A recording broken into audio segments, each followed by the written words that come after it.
श्रीमान वेंकटनाथार्य कवितार्के केसरी वेदांताचार्यवर्यो मे सन्निधत्तां सदाहृति रामानुजदयापात्रं ज्ञानवैराग्यभूषणं श्रीमद्वेंकटनाथार्यं वन्दे वेदान्तदेशिकं लक्ष्मीनाथसमारम्भां नाथयामनमध्यमाम् अस्मदाचार्यपर्यन्तां वन्दे गुरुपरम्परां यो नित्यमच्युतपदाम्बुजयुग्मरुक्मव्यामोगतस्तदितराणि तृणाय मेने अस्मद्गुरोर्भगवतोस्य दयैकसिन्धोः रामानुजस्य चरणौ शरणं प्रपद्ये. ஸ்ரீ ஜிதந்தே ஸ்தோத்திரம், அதில் முதல் ஜிதந்தே ஸ்தோத்திரம் இப்போ அனுபவித்து கொண்டு வருகிறோம். ஆச்சாரியன் அனுகிரகம், பரமகாருணிகரான ஸ்ரீ பெரியவாச்சான் பிள்ளை வியாக்கியானமும் புத்தங்கோட்டகம் ஸ்ரீ உவே ஸ்ரீனிவாசாச்சார் சுவாமி வியாக்கியானமும் இந்த முதல் ஜிதந்தே ஸ்தோத்திரத்திற்கு இருக்குது. ஸ்ரீ மதுராந்தகம் சுவாமி நூற்றாண்டு விழா வெளியீட்டில் இந்த புஸ்தகம் வெளியிடப்பட்டது. 2000ஆவது வருஷம், 26 வருஷத்துக்கு முன்னாடி. இதில் 2வது ஜிதந்தே ஸ்தோத்திரத்திலிருந்து 2, 3, 4, 5, 6, 5 ஜிதந்தே ஸ்தோத்திரங்களுக்கும் ஸ்ரீ உவே மதுராந்தகம் வீரராச்சாரியார் சுவாமி அவர் ரொம்ப அழகாக, ரொம்ப தெள்ளு தமிழில் பரம போக்கியமாய் வியாக்கியானமிட்டிருக்கிறார். அதை அப்புறம் அனுபவிக்கலாம். இதுவரைக்கும் 10 ஜிதந்தே ஸ்தோத்திரம் அனுபவித்தோம். இன்றைக்கி 11வது ஜிதந்தே ஸ்தோத்திரம். இதில் இந்த 11வது ஜிதந்தே ஸ்தோத்திரம் விஜ்ஞானம் யதிதம் பிராப்தம் யதிதம் ஸ்தானமர்ஜிதம் ஜன்மாந்தரேஷ்வபி மே தேவ மா பூத்தஸ்ய பரீக்ஷயः. விஜ்ஞானம் யதிதம் பிராப்தம் யதிதம் ஸ்தானமார்ஜிதம் ஜன்மாந்தரேபி மே தேவ மா பூத்தஸ்ய பரீக்ஷயः. அதாவது அவதாரிக்கையில் என்ன தெரிவிக்கிறார்னா, சுவாமிகள் வியாக்கியாத்தாக்கள் இப்படி போன ஸ்லோகத்தில் அசாமர்த்தியம், மீதி உபாயங்களில் கர்மஞான பக்தியோகம் போன்ற உபாயங்களில் சாமர்த்தியம் இல்லாமை, அதை நினைத்து சரணாகதியை அனுஷ்டிக்கிற நீர் பெருமாள் கேட்குறாராம். சரணாகதியை உமக்கு சாமர்த்தியம் இல்லாததை, மீதி உபாயம் செய்வதில் சாமர்த்தியம் இல்லாததை எண்ணி இப்படி சரணாகதியை அனுஷ்டிக்கிற நீர் ஒரு கால் இன்னும் மீதி ஜென்மங்களில் பக்தி யோகங்களை ஆரம்பிக்க மாட்டீரோ, இல்லை இந்த ஜென்மத்திலேயே பக்தி யோகத்தை ஆரம்பிக்க மாட்டீரோ என்று கேட்கிறாராம். அப்போ இங்கு இதுவரையில் சொல்லப்பட்ட தத்துவ ஞானமும் அதனால் உண்டான பெருமாள் மேலே இருக்கிற அவனுடைய சர்வசக்தித்துவத்தையும் வாத்சல்ய காருண்ய போன்ற ஆச்சரியமான குணங்களையும் அவருடைய சுவாமித்துவத்தையும் அதனால் உண்டான மகா விஸ்வாசமும் இதெல்லாம் குறையாதபடி உம்மை தவிர வேறு ஒன்றும் புகழ் இல்லை, புகழொன்றில்லா அடியேன் என்ற உம்மை தவிர அனன்ய சரணன், வேறு எந்த சரணம் இல்லை, வேறு எந்த உபாயம் இல்லை, தேவரை திருவடிதான் என்பதை ஒரு காலும் ஒரு தடவையும் எப்பவும் எந்த ஜென்மத்திலும் குலையாதபடி, அது போகாதபடி தேவரீர்தான் பண்ணித்தர வேண்டும். நிரந்தரம் நான் நினைக்க நீ நினைக்க வேண்டுமேனு திருமேஷி ஆழ்வார் சொன்ன மாதிரி நிரந்தரம் இந்த எண்ணம் இருப்பதற்கு நீர்தான் அருள வேண்டும். அதுதான் இந்த ஸ்லோகம். விஜ்ஞானம் யதிதம் பிராப்தம் யதிதம் ஸ்தானமார்ஜிதம் ஜன்மாந்தரேபி மே தேவ மா பூத்தஸ்ய பரீக்ஷயः. தேவா, சுவாமின் தேவா சுவாமின் மே அடியேனுக்கு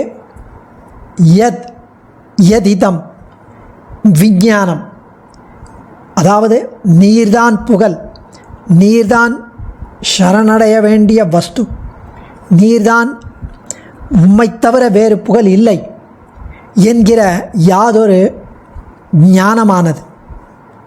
நீயே புகழ், தேவரீர்தான் எல்லாம், தேவரீரே உபாயம், தேவரீரே வழி, தேவரீரே புருஷார்த்தம், தேவரீரே பலன் என்கிற யாதொரு ஞானமானது பிராப்தம் அடியனுக்கு கிடைத்திருக்கிறதோ. தேவா சுவாமின் மே அடியேனுக்கு யதிதம் விஞ்ஞானம், நீரே புகழ் என்கிற யாதொரு ஞானமானது பிராப்தம் கிடைத்திருக்கிறதோ. அதுக்கப்புறம் யதிதம் ஸ்தானம், யாதொரு இருப்பானது, யாதொரு நிலைப்பானது, யாதொரு ஸ்திதியானது, அந்த நிலைப்பு அது ஆர்ஜிதம் சம்பாதிக்கப்பட்டிருக்கிறதோ, யாதொரு ஸ்திதியானது சம்பாதிக்கப்பட்டிருக்கிறதோ, யாதொரு நிலையானது சம்பாதிக்கப்பட்டிருக்கிறதோ தேவரீர் அருளால், அது தஸ்ய அந்த இரண்டுக்கும், அதாவது அந்த ஞானத்தினால், அந்த பரிபூர்ண அந்த பிரம்ம ஞானத்தினால், தேவரீர்தான் புகழ் என்ற யாதொரு ஞானத்தினால் யாதொரு ஸ்தானமானது சம்பாதிக்கப்பட்டிருக்கிறதோ, யாதொரு ஸ்திதியானது நிலைப்பானது சம்பாதிக்கப்பட்டிருக்கிறதோ. அப்படின்னா அந்த ஸ்வனிஷ்டா விஞ்ஞான அதிகாரம், நாம் அவனுக்கு என்றுமே சேஷன், என்றுமே தாசன், எப்பவுமே அவனுக்கு அடிமை, அவனிடம் பக்தி பூண்டிருக்க வேண்டும், அவனுக்கு கைங்கரியம் பண்ணிட்டு வேண்டும், அதுதான் ஆனந்தம்.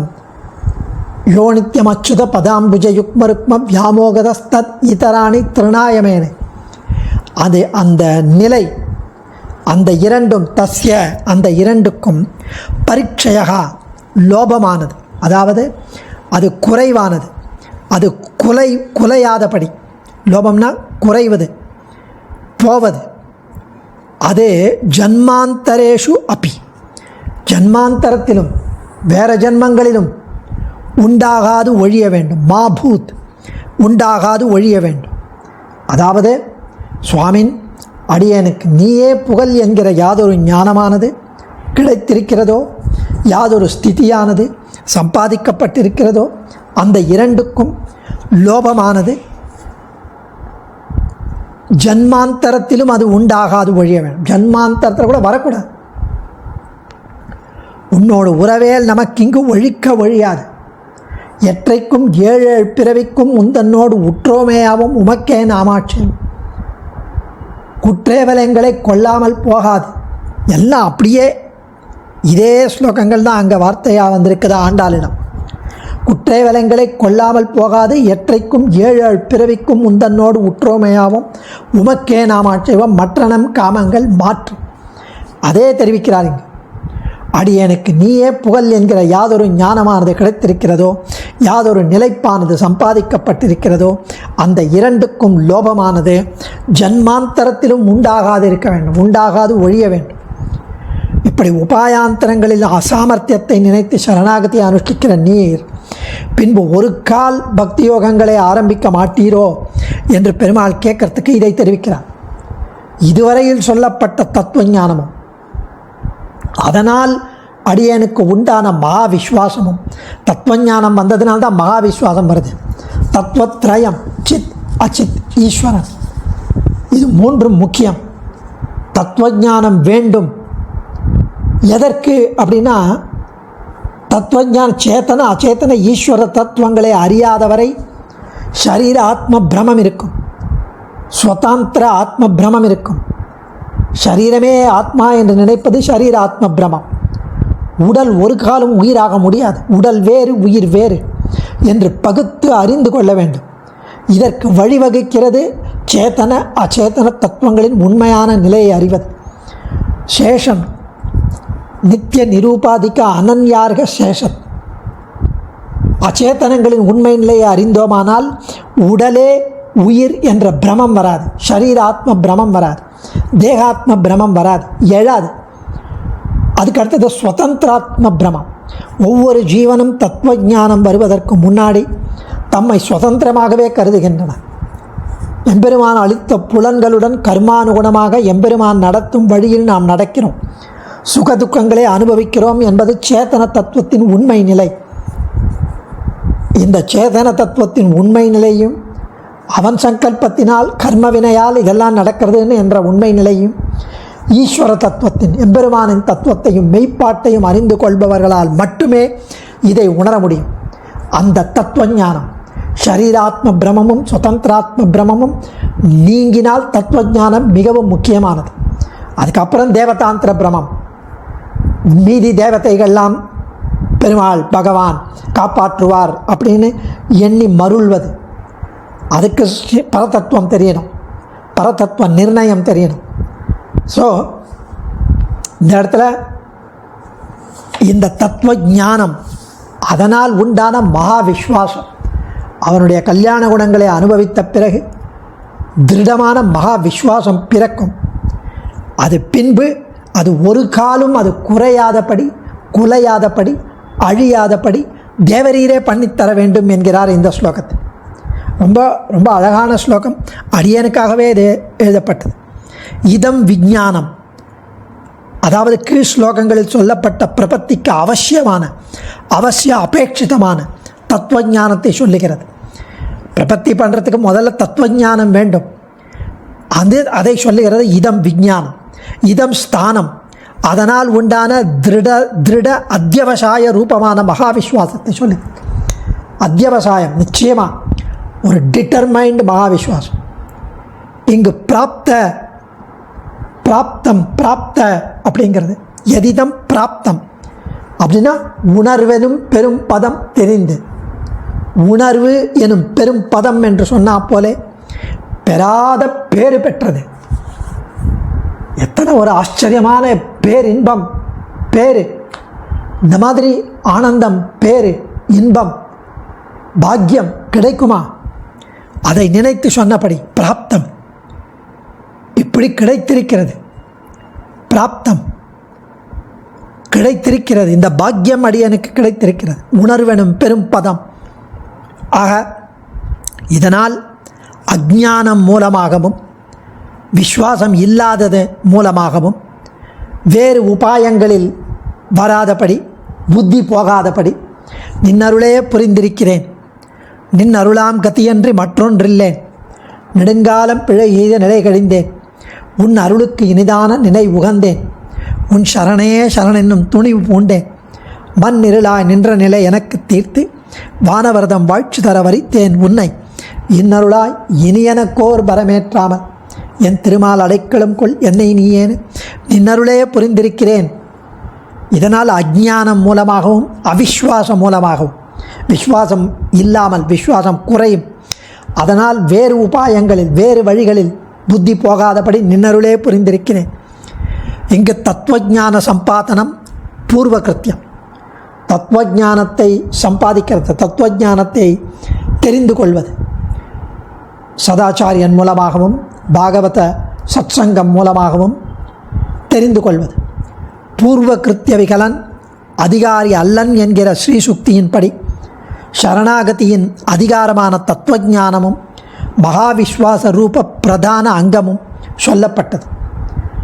இந்த தத்துவஞானம் இல்லைன்னா அது சரணாகதியில் புத்தி போகாது, சரணாகதியினுடைய இம்பார்ட்டன்ஸ் தெரியாது.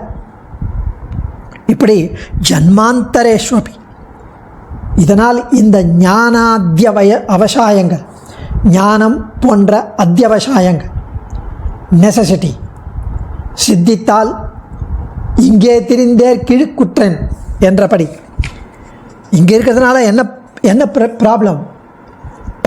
பல பிறவி வந்தாலும் பரவாயில்ல, உம்மிடம் உம் திருவடியில் கொஞ்சம் கூட குறையாமல் அந்த பிடிச்சுன்னு இருக்கணும், மகாவிஸ்வாசம் இருக்கணும். ஜன்மாந்தரம் அனுவர்த்தித்தாலும் பாதகமில்லை என்கிறபடி ஜன்மாந்தரேஸ்வபி, இந்த ஜன்மம் நசித்தாலும் இந்த ஞானாத்திய அவசாயங்கள் நசியாது ஒழிய வேண்டும். இந்த ஞானம், அதனால் உண்டான மகாவிஸ்வாசம், இது நசியக்கூடாது. எந்த ராமானுஜர் நூற்றந்தாதியில் அமுதனார் சொல்கிற மாதிரி இன்னும் பல பிறவி கொடுத்தாலும் சரி, அடியேன் உம்முடைய தொண்டர்களுக்கே ஆட்பட்டிருக்க வேண்டும், உம்முடைய தொண்டர்களுடைய இருக்க வேண்டும். இதை புருஷார்த்தமாக அபேட்சிப்பாரை கண்டறியோமோ. இதை பலனா யாராவது கேட்பாளா அப்படின்னா, எனக்கு இதுதான் புருஷார்த்தம், இதுதான் எனக்கு பலன். ஸ்ரீவைகுண்டத்திலே இதுதானே வேணும். தாம் அர்த்தித்தன்றோ புருஷார்த்தமாவது. தேவா அர்த்திப்பார் உண்டானோடும் நாம் புருஷார்த்தமாக கொடுத்து போருவது ஒன்றொன்றோ அப்படின்னு பெரியவாச்சன் பிள்ளை எழுதுகிறார். சம்சாரிகளைப் போல என்னை கொண்டு அறியாது ஒழிய வேணும், லீலாரசம் அனுபவிக்கைக்கு விஷயபூத்தர் சம்சாரிகள் அன்றோ. இப்படி தேவா, தேவரீரே, தேவாதி தேவனே, நீர்தான், உமக்கு தெரியும். வேறு ஜென்மங்கள் கொடுக்கணும்னு தேவரீர் சங்கல்பித்தாலும் இதை தான் எனக்கு கொடுக்கணும். அதாவது இந்த ஆச்சரியமான தத்துவஞானமும், தேவரீரை பற்றிய தத்துவஞானமும், தத்துவத்ரய விஷய ஞானமும் அத்தனையும், அதனால் உண்டான மகா விஸ்வாசமும் குலையக்கூடாது. அதுதான் அடியேனுக்கு வேண்டும். தஸ்ய ஞானாத்திய அவசாயங்கள் உண்டான ஐக்ககண்டியத்தாலே ஏகவச்சனம், அந்த அதனால் உண்டான பரீட்சையோ மாபூத்.